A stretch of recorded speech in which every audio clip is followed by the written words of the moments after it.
Welcome to Beauty Business Matters. I'm Susan Routledge, your host, and this is our very first episode, and I am so excited to have such a special guest.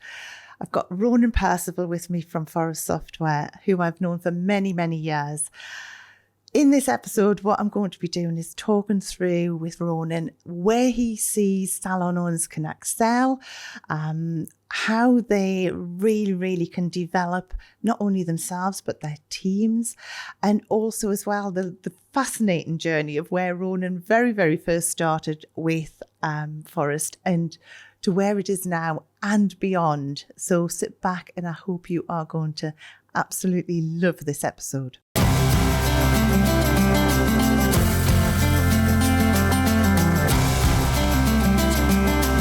Welcome to the show. Well, thank you. Yeah, I think this is it's kind of full circle because the first time we met, we were sitting very similar to this.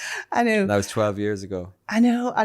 And the thing is that obviously at that point, I'd heard about Phorest. In my clinic, we weren't using Phorest, but I'd heard about Phorest. And I had this idea of doing interviews. This is like, it's gone full circle. Doing interviews with interesting and inspiring people from our industry. So I can remember I flew over to Dublin, turned up at the office to interview you. And then you did a full 360 and were like, we'll interview you then instead. Yeah, so we had our own plans, yeah. We were just kind of experimenting with YouTube interviews with people from the industry, and it was such a perfect opportunity to do that. Happened to be the guinea pig that walked. It was great. It was, so I walked out with no footage, and I think it's still on YouTube as well. It's definitely somewhere, yeah. I know. And that was, oh my word, obviously, like we say, 12 years ago. And wow, what a journey it's been on since then. Well, yeah, for both of us, yeah, absolutely. But the thing is, I think, I know we were talking in the car coming over, but the thing is that I don't think many people realise where and how Phorest originally started. And you know, part of the reason of this podcast is that I want to, you know, to me, everyone starts with a wild dream and one customer, and then it's what happens from there. Yeah. And obviously Phorest has gone from, well, it's 20 years now, isn't it, since you first started? 20 years this year, yeah. So Ronan, tell us a little bit about the Phorest journey. Yeah, well, thanks, Susan, yeah. And thanks for the opportunity to kind of talk to you on this podcast. Really excited to see how it goes. But yeah, like Phorest we're a salon software company, as you know. And we started 20 years ago, well, just over 20 years ago now, in Dublin in Ireland. And it started because I was working in a salon as front of house, and that's how it started. And at the time, the salon owner was a lady called Tina, and she was fairly young as well. And she was only a couple of years older than me at the time. And she had a great business. It was a hair and beauty business. So she had the hair on the ground floor, and then she had some beauty rooms upstairs. So it was a fantastic introduction to the industry for me, because I got to see both sides, which we were saying in the car. There's such a big difference between a hair salon and a beauty salon in terms of atmosphere and energy and things like that. So you kind of got to experience that from my very first introduction to the industry. So I was working front of house, and what happened was I was working there for a couple of weeks, and I fell in love with it, really, to be honest. The thing, because up to that point, I'd studied like law in university. I'd had jobs in takeaways and things like that to pay when I was in college. So I'd worked in jobs that were with the public, you know, like I'd been a barman for a year. I worked in a spa, a newsagent. I'd been in a pizza takeaway. You know, I'd done these jobs which serve customers.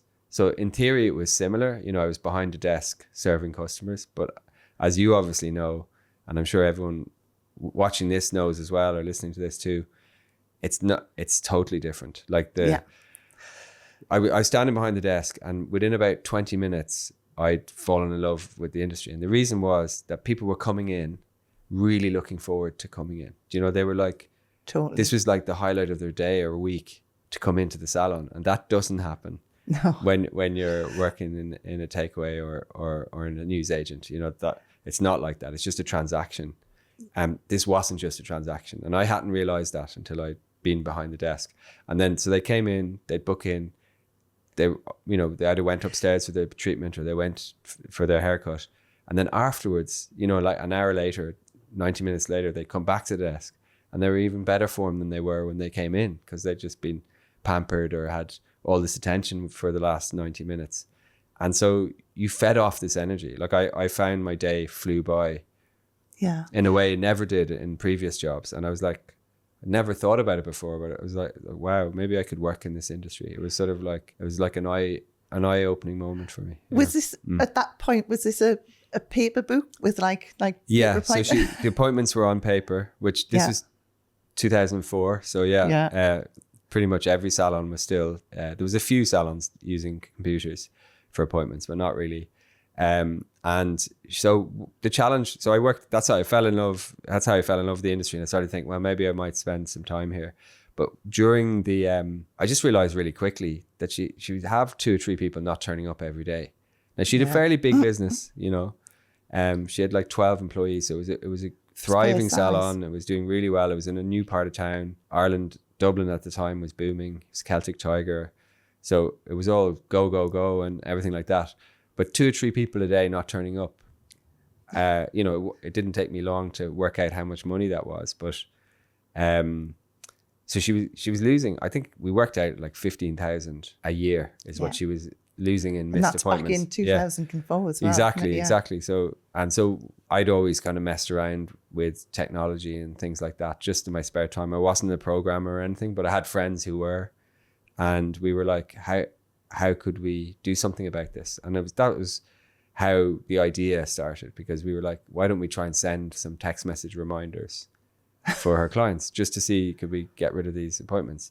And I said it to Tina, would you mind if I did this? And she was like, go for it. She was so busy with everything anyway. She was like, anything that can work. Yeah. So so a friend kind of programmed a really basic appointment system that you just put in someone's name and number and the time of their appointment, nothing else. You didn't even put in what they were having or anything. It was really basic. And because I was working front of house, I got to do that at the same time, because I was writing the appointments into the book. Yeah. So it was on me, because I was there to also put it into this computer. So it was double entry. So it was a lot of extra work.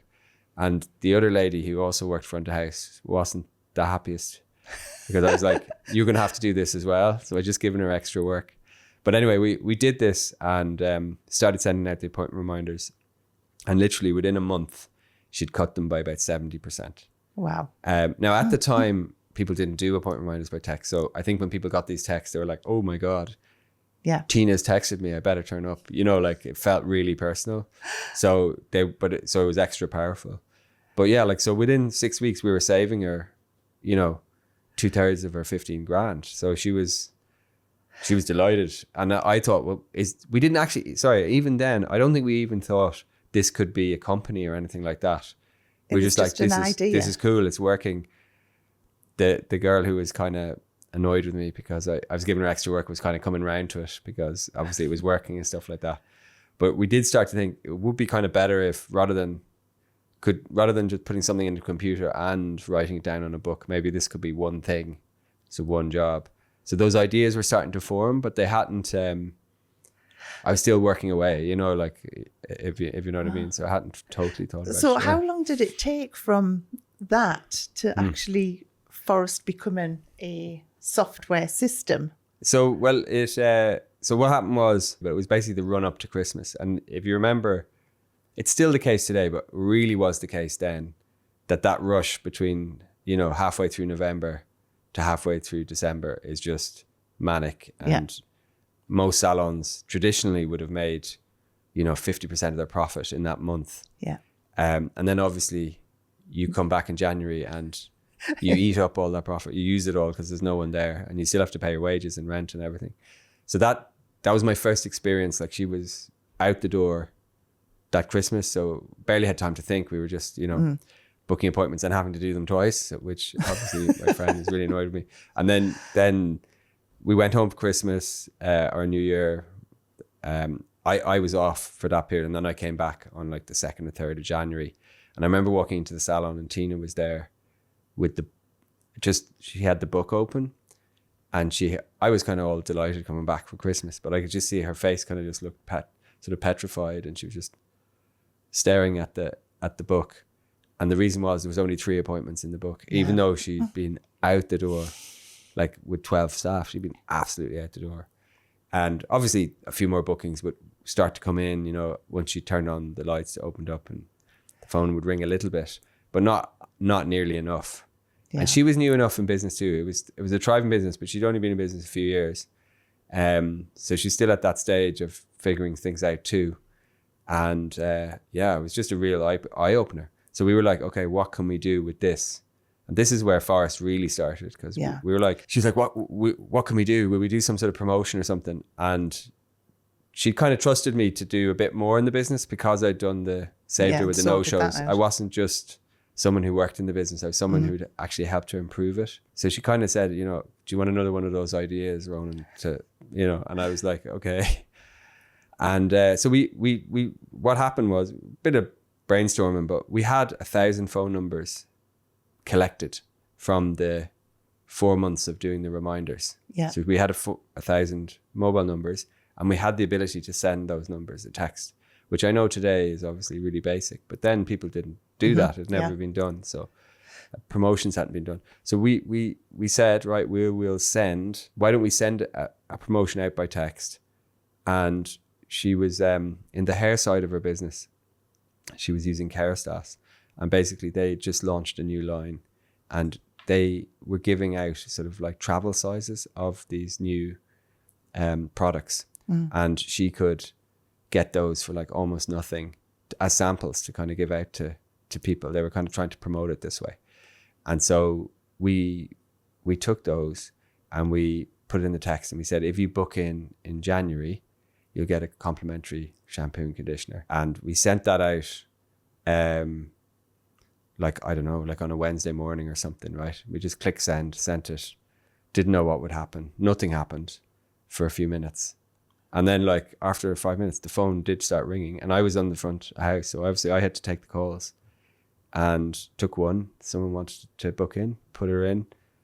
The phone rang straight away. It just didn't stop ringing for about 3 days. It was amazing. And people were actually forwarding the message to their friends. I mean, like we didn't know what would happen. That was, it wasn't like you say, people weren't used to getting texts with like great things and great offers and different things. And as well, I can remember having, when you were saying about like the appointment book, I can remember when we had like paper appointment book, it was a chore to like book someone ahead kind of thing, that like now everyone I work with, I have them booking their clients way ahead.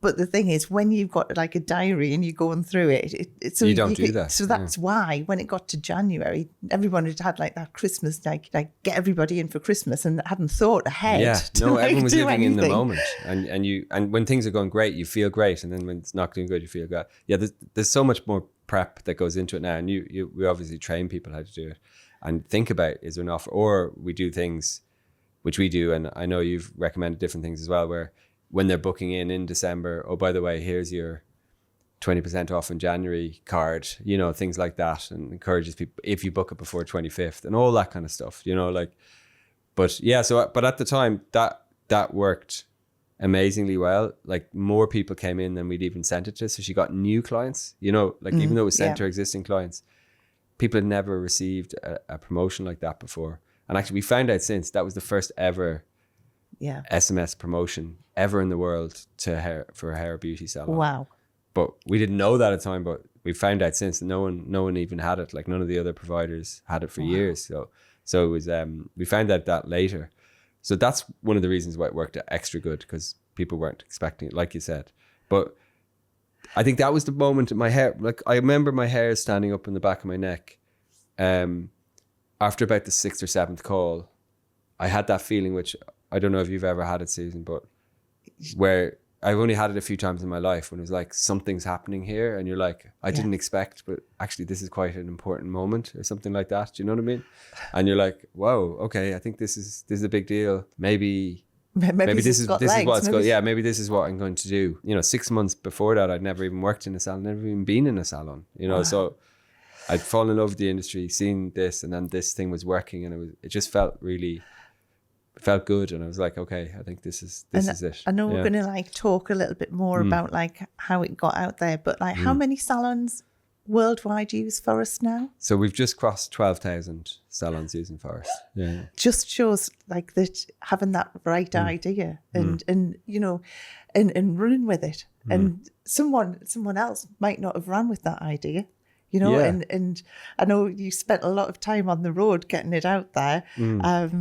What was that like? Once after I left the bit working for Tina to start the business properly, and for the first few years it was very slow. I mean, we would be signing up like one client a month.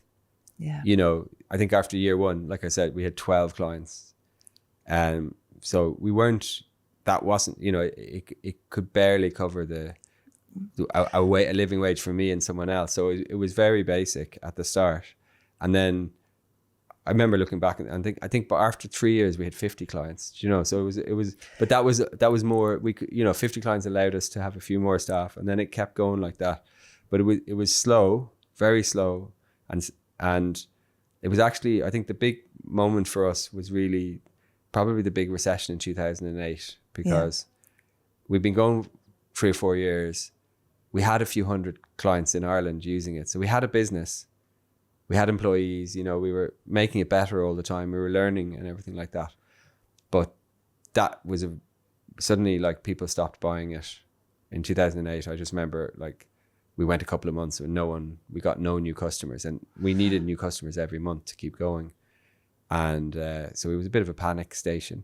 And it was at that moment I decided to move over to the UK to start selling Phorest, because we had no other option. And at the time it felt like you know, the company was going to die. You know, we and a lot of people would have just given up. You know? I think I was probably too young to have any sense. You know what I mean? When you're saying about back then as well, you know, I can remember having our paper diary and thinking, do you think we'll ever need a computer? No, probably not, kind of thing. So there was all that going on. So you could understand how like salons were so ingrained in what they were doing, like with their paper diaries and things. And it was like trying to prise them away from that. That was definitely the challenge at the start the text messaging was actually what we would say, even though there's so many benefits to having a computerized diary, like you even mentioned that I can book you in for the rest of the year at a click of a button. Things like that. Clients love it. Yeah, which obviously it's really difficult to do that on paper but we sell the text messages at the start. It was like, if you use this, you'll get reminders, so you'll get less no-shows, and then you'll also be able to send out promotions. And that's what people loved at the start. And because if you didn't give them that just to computerize what they were doing, I think they were people were frightened. well, I'm used to it. Do I really need to do this? And like it was a slog. It was definitely a long slog, but it was an enjoyable slog as well. But it was a slog to convince people bit by bit to do that. But then technology, you know, things like the iPhone comes out, and people start getting more used to technology, and so sales got better, and people were like, "Oh, we need a computer," and things like that. And there was competitors out there saying the same thing, so that kind of helped a bit. But I think so. I never did sales before, so up to 2008, it was myself and another guy called Jamie, and he was the kind of sales guy, and I was the guy who did everything else. So he would sell it, and then I would go in and train everyone. So I used to just go into the salon for the day, you know, a couple of weeks after he sold it, set it all up, put all the products in, train the staff, and then they'd use it. And then I also, when we had 1 or 2 support people, I would look after them. So that was how we divided it. And then Jamie decided, before 2008, he decided that he was more into fitness. And so he went off and he started a chain of fitness studios called a Duco, which he's still doing today, and they're very successful. But he's gone and done that. And then I was on my own, kind of from a leadership point of view. Do you know what I mean? It was kind of me and him, and I'd never done sales, and it scared the life out of me, you know, to go into an office or go into a salon and try and tell them to buy something. I was happy to show them something they'd already bought and do that. But so that scared me. And I realized, though, we had no choice. You know, if I didn't do this. Desperation, got to do it. Yeah, you have to do it, which I think in life is those moments are they're very scary when they happen, but what happens afterwards can be amazing, right?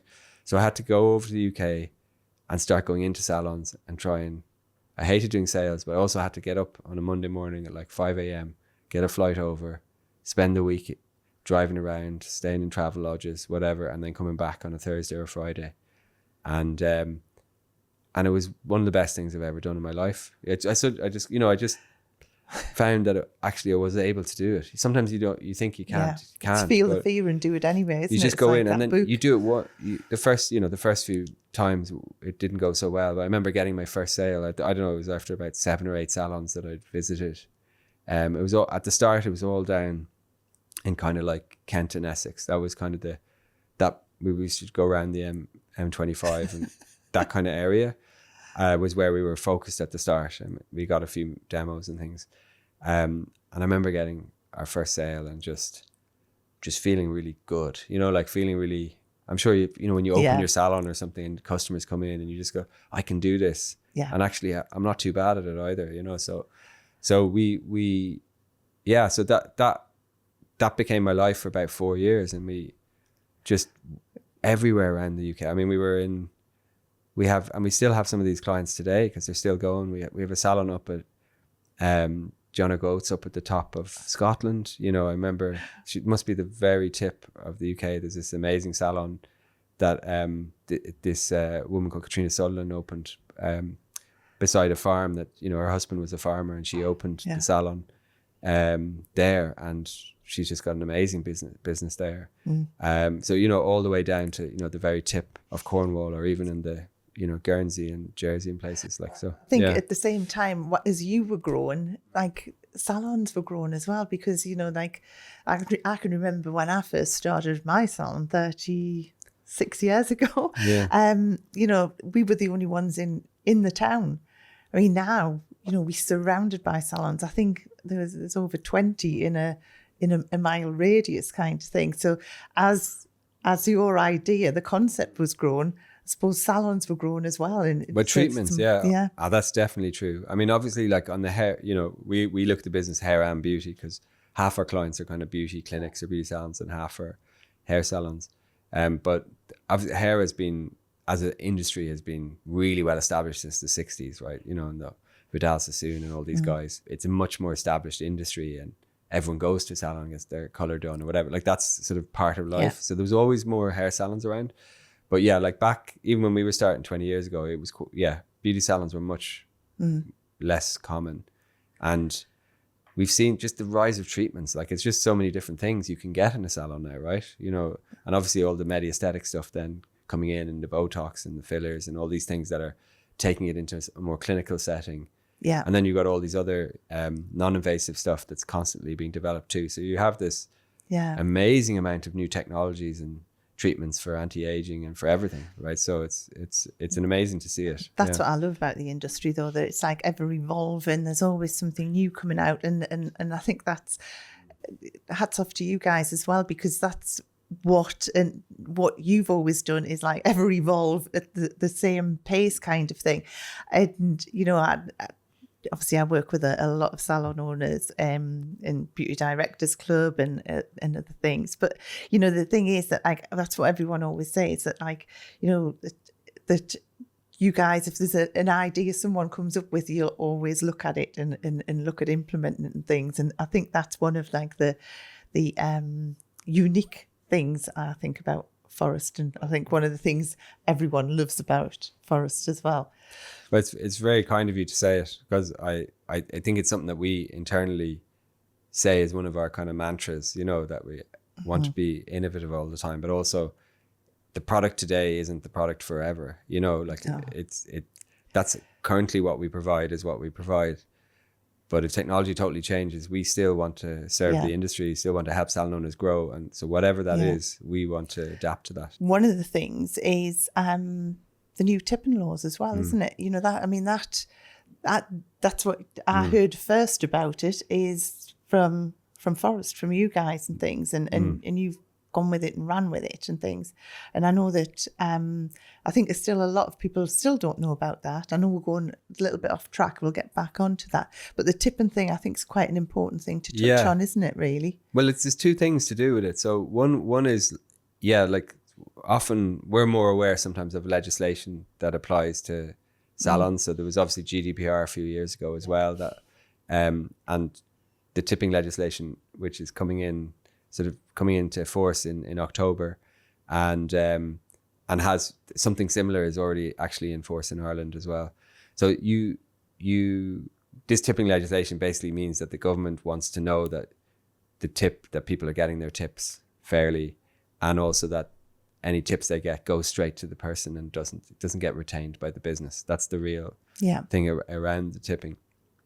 So how do you enforce that right now? So most places, if they're just getting cash in or credit cards and they're stocking it up and then they're passing it, oh, here's the tips and we're going to divide them amongst everyone, that isn't going to be good enough anymore, because they want to see exactly what person was that tip meant to go to. Did they get it? Is there a full trail for 7 years, So in case you're audited and things like that. So that's a perfect opportunity for someone like Phorest to just solve that for salon owners, because we're already tracking the transaction.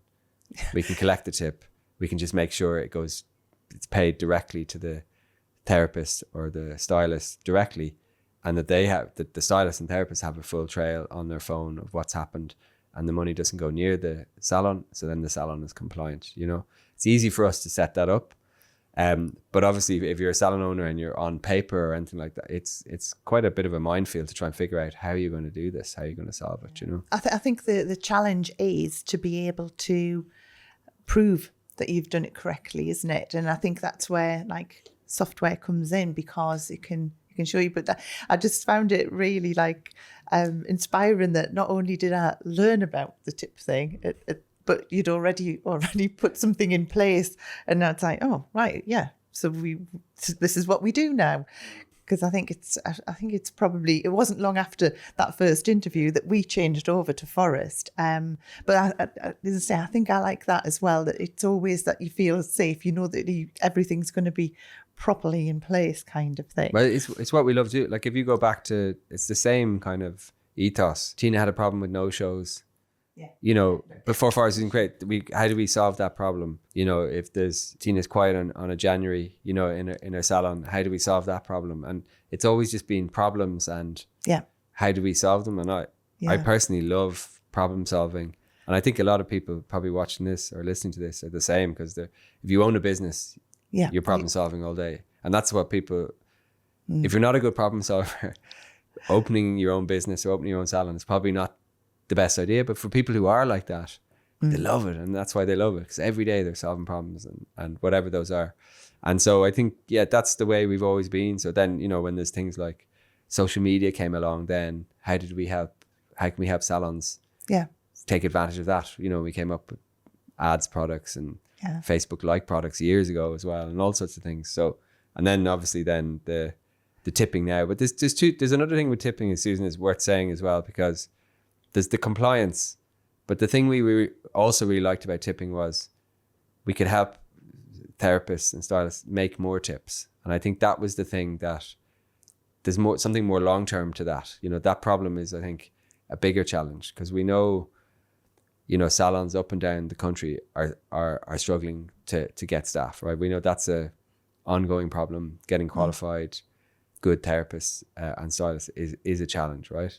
So we need them to earn more money. And that's one, there's not the only solution. You need more apprentices. You need, there's it's a separate podcast to talk all about that.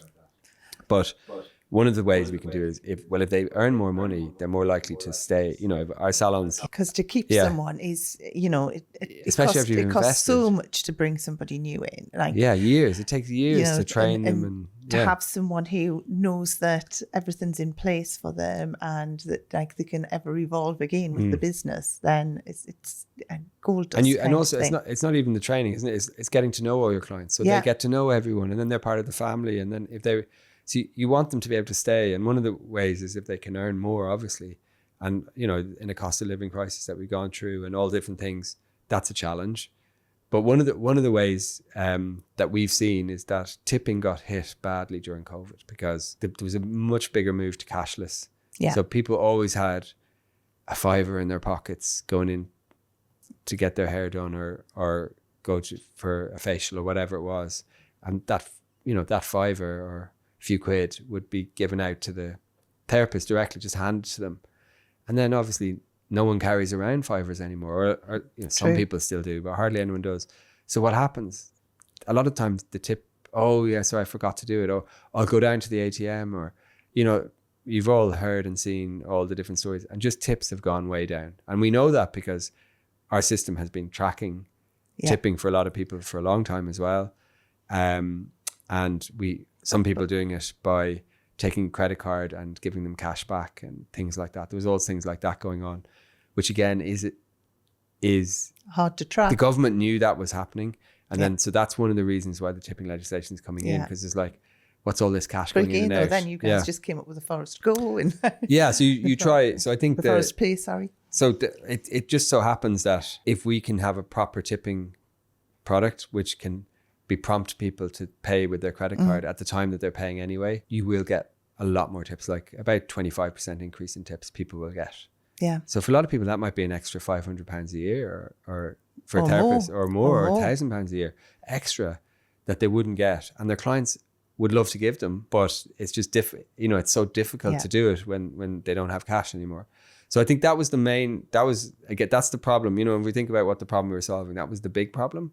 But it just so happened that tipping legislation is coming in at the same time, which is a bit of a win-win, because then we get to put them bring together. That in, give that to everyone. Doesn't cost the salon owner anything to have this feature. We're not charging salons for this feature. So they get to be compliant with the legislation, and their staff get to be happier because they get more tips. Fabulous. It's kind of a win-win. So it's not every day. We've been doing this over 20 years now.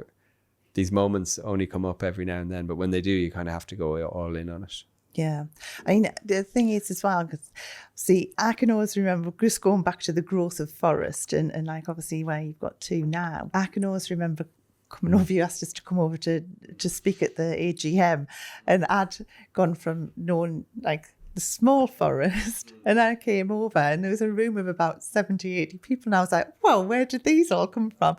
So you guys, like, you went into some rapid growth at one point, and now obviously you're now in how many countries? We probably have salons in about 20 countries using the Phorest, but actually with an office and a proper presence, we're in 9 countries.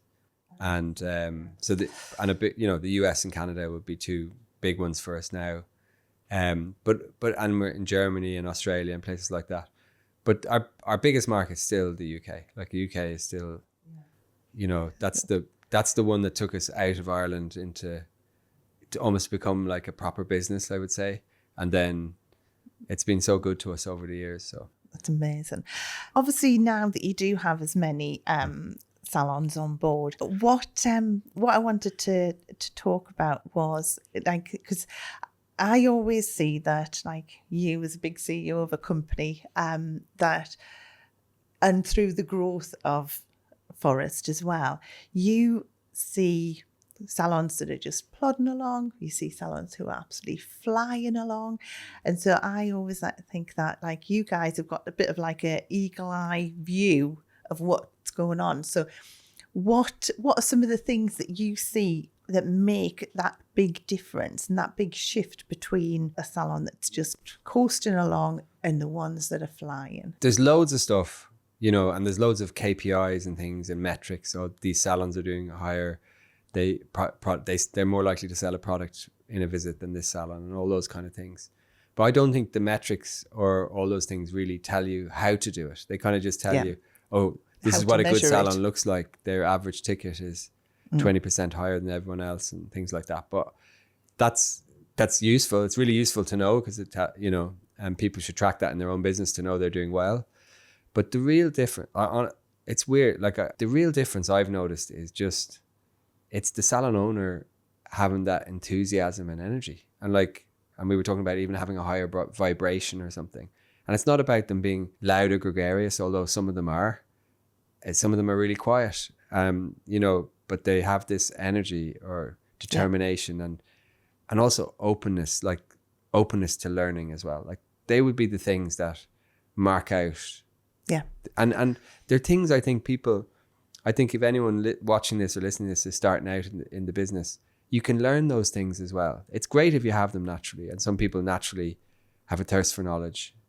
And, you know, they go along to your seminars and they soak everything in. And, you know, I immediately think of some of your clients some of whom are our clients as well immediately.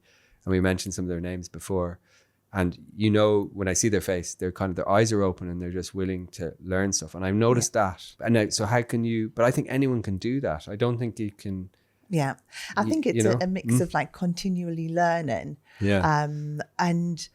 And yeah, and just being open to like, you know, when we look at Phorest, I mean, you could have given up so many times. You could have just given up. And, you know, I think you go through these stages as well, where you fall in and out of love with your business and things, but it's always like thinking about what you can do, what the next steps are. And you have to stay in love with it. That's a really good point you just said, because I think you need to, if you're in love with the business, you're going to be more enthusiastic and you're going to be more willing to improve it. And that improvement today, someone could say, well, you need to be very good at hiring therapists, right? And there's probably lots of fantastic salons out there with fantastic salon owners that are good at hiring therapists and have done well through that. But that might be, but maybe you have great therapists, but your salon isn't doing well. It's like you need to have that openness, because it could be anything. It could be, you might need to move premises. You might need to, you know, change how you're doing your marketing. You might need to increase your prices to get a different type of person, a consumer. You might need to, you mightn't be good at hiring anymore, because we were saying you used to just put a little piece of paper in the window saying staff wanted, and therapists would walk in. And obviously that doesn't happen anymore. So you have to be willing to, okay, what's the best? How do I do it? You know, how do I hire therapists today? How do I make this feel like the place that they should come and work for, rather than all those other salons we talked about? So I think it's just that openness to learning and being in love with your business and energy, and that high energy that comes from that. Yeah. People will follow you. People want to work for you. Customers will want to come in. You know, the customer service is usually better, because if you've a higher energy, people are then giving that extra 5% when they're chatting to people. And it comes from that. So it almost, you have to work on yourself, which I think is a lot of what Beauty Directors Club is about, isn't it? I think everyone always feels like for us like a family kind of thing. And I know, you know, now it's like a huge team kind of thing. It's, but there is that enthusiasm and things. And I think that's, you know, what you need to, in any business, have kind of thing. And I know we've spoken about before, we're talking about like sort of when you're bringing someone new into the business kind of thing, because and what amazed me was that when someone new comes into the business, they still get spend time with you kind of thing. Yeah, it's absolutely. part of the process. And I know when we did the Beauty and the Best books, where we've got like so many salon owners, inspirational stories. And when I told you about, you were like, yeah, we need some copies so that we can like inspire the sales team, so they know about like how salon owners think, and that, where a lot of people would never have thought of using it as an onboarding tool or anything. Yeah. It's been. I love about the book, but it's because it's each chapter is a different story of a salon owner, and they all have such amazing stories, but they've also like overcome so many different obstacles, but it brings them to life. And I think that was what that book brings 30 or 22, sorry, in the first one, isn't it? 22 salon owners to life. And to give that, some of them, the sales team would have known some of these people because they'd have sold to them. Yeah. But they didn't actually know the full story until they read that. And then they would tell their colleagues. So it was great that way. But I think, there's actually, when it talks about hiring, there's a few things which I think are relevant to anyone even opening a salon. Like you've talked about, you have values in your salon. And so I remember learning about that quite early on, probably around that time I went to the UK. So probably around 2006, 2007, that, you know, I read about having values in a company and how that enables you to expand the team, but keep the same ethos. Yeah. And so we worked out at that time, when there was only 7 or 8 of us, we worked out what the 3 values in Phorest were. But one of them is can-do attitude, which is basically that enthusiasm. Yeah. And so we hire people who have that attitude, and we do a lot of like our interviewing process is quite long, and we check with references. Do they give us examples of that? And so people sometimes say, or they say it to me a lot.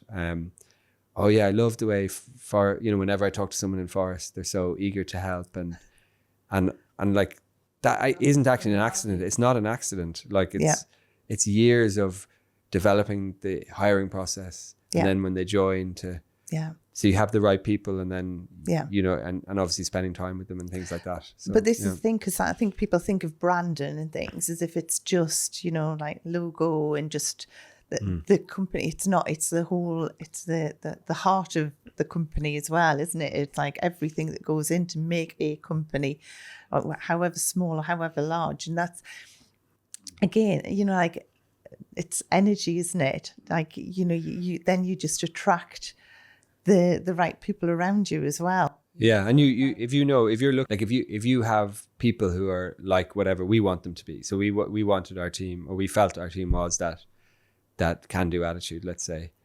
We then, other people who are a bit like that, meet people from Phorest and go, I wouldn't mind working there too. And that's the same in the salon. Like, we were doing that with 7 people, which is, I think the average size of a salon that uses Phorest has 7 employees in total, right? So that's our average customer would be the same size as that. And you've obviously done it, and I know you talk about with your guys. But yeah, every salon should do that as well. Spend a bit of time. What is that essence of our business? And then that'll attract other people like that into it. And that's what I love about salon owners. Like we've got great salon owners who've got multi-sites and things as well. And those salon owners still have, like, everyone from that is still enthuses about that company and things. And another thing that, I love how everyone gets to meet your team as well, because obviously now you have the Phorest Summit. Well, I'm saying now you have it. I mean, that started off again from just it's 8 years now. It was quite a small event when you first started it, and now it's a phenomenal it's event. Grown a bit. The legs on it are still growing. I know, but it was, the first one was about 140 salon owners, I think, and I'll always remember that because it was so intimate, and I got to speak. I think I spoke to every single person at that, over the course of that day. So it's different now. But we're capping it. It's at 600 people now, but we've capped it at that because we feel if it goes beyond that, it'll become just a bit too corporate. You know what I mean? So so we are capped at that now, and at 600, it's just about the right number, that it's still big enough to be able to afford to hire a good speaker, or like many good speakers, obviously, and put on a nice show, and have a crack, and obviously have parties and everything that goes on. But still, I mightn't talk to every salon owner at that, but like a Phorest team member will talk to everyone. Totally. So everyone will get to talk to a few people from Phorest during the couple of days. And that's really important that we always have that. I feel like if we lose that, we call it the heart of the industry. Yeah. That's what we call it, which is almost similar to what you've just said there. But it's like if you lose that, I think the soul of your business kind of goes out. And obviously you've taken that the event from 1 day to 2 days. Yeah. And the energy is still as high at the end of 2 days. In fact, probably higher at the end of 2 days. And I know, obviously, we won the local bingo. With and we're not going to let you guys go to that. You wouldn't, anymore. We had a great time in Milan. I think it's probably the first time someone's claimed the prize. I still have the postcard on my desk of the three. That postcard. We decided to send a postcard from Milan back to Phorest. Like, wish you were here. Yeah. Literally, I think it took over 2 months for it to get to you. I know, guys. I didn't understand what it was at first. We had it tracked, and I don't think it even left the post box for about a month.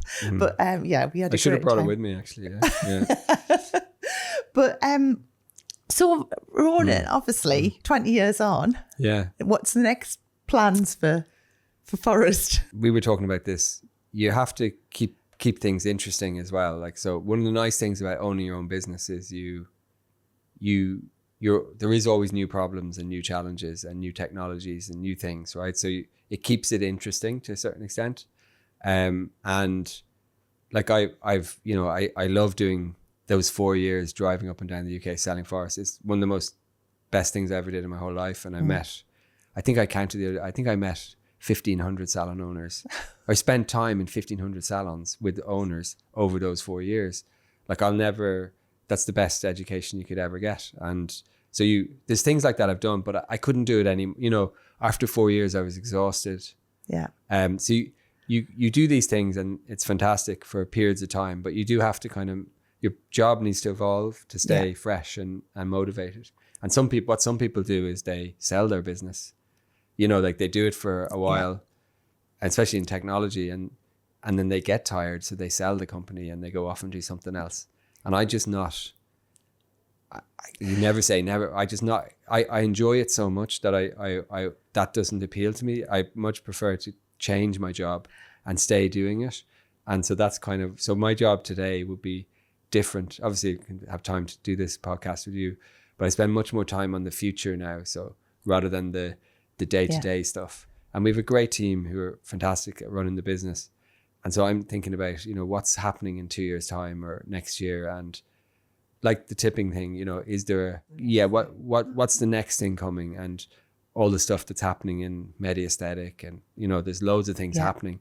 Is there better technologies we could do? Is there more marketing tools? What challenges are people having? Obviously, we know the challenges with staff. Is there more things we could do there? And I love that because you get to speak to people in the industry, learn about technologies, and then also see some of these ideas come to fruition, which is really creative and like you were saying earlier. I think having now those 4 years when you were the 1,500 salons, sometimes it is a bit like you're on this hamster wheel, and I see this all the time with salon owners where they're like on this hamster wheel where they're just doing and going in that growth.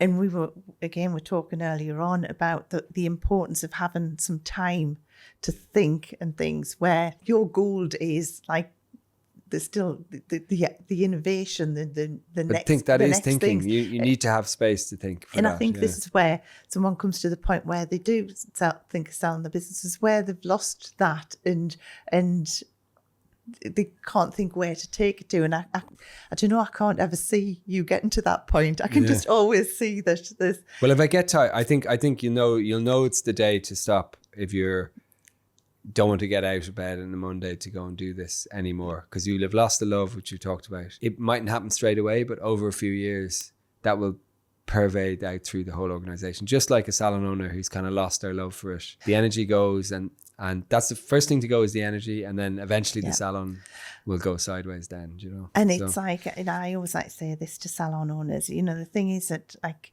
you've got to wake up and love what you do every day. So if you're not loving what you do, you need to start and like change what you do and on like looking in another direction. And I think that's because I think going back to salon owners, I think they think that what happened, a lot of salon owners are still working with what they were doing a year ago, 2 years ago, where it's like there's just like a big world out there, and there's just so many ways to work now. So many. And that's the thing. Like for anyone who's like in their business and they're in a rut, which by the way, I've been in ruts. I'm sure you've been in ruts over the 36 years. I've definitely been in ruts over the 20 years. Sometimes you have to go in rut to come out the other side and face up to something. So I've been there many times as well. But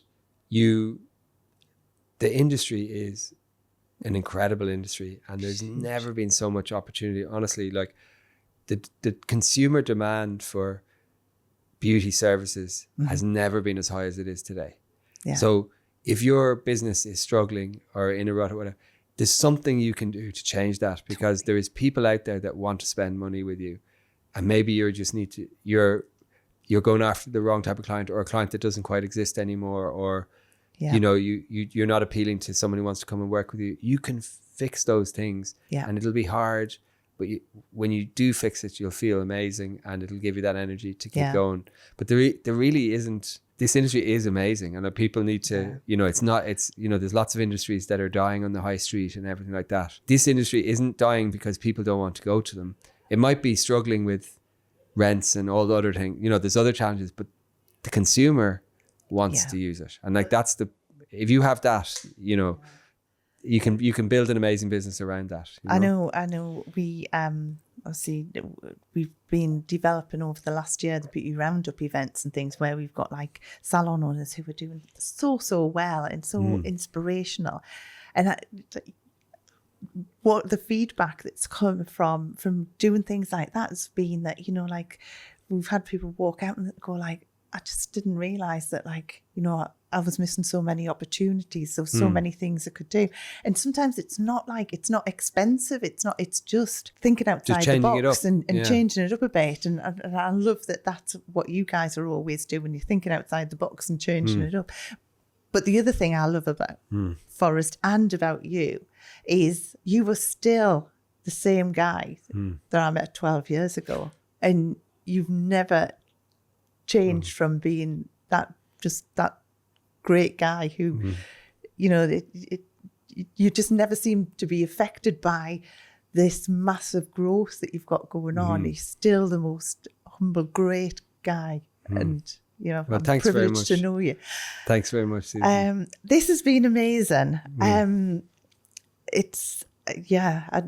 so enjoyed this. Now, the thing is that obviously with it being our first episode, I know we spoke to some of the guys in Phorest earlier, and we, in the show notes, we are going to put like a celebratory gift for everyone who's not with Phorest already, and that is that if someone wants to, so if you use the code that's in the notes, and if you have a demo with Phorest and you like it and you want to go ahead with it, we'll give you 6 months half price.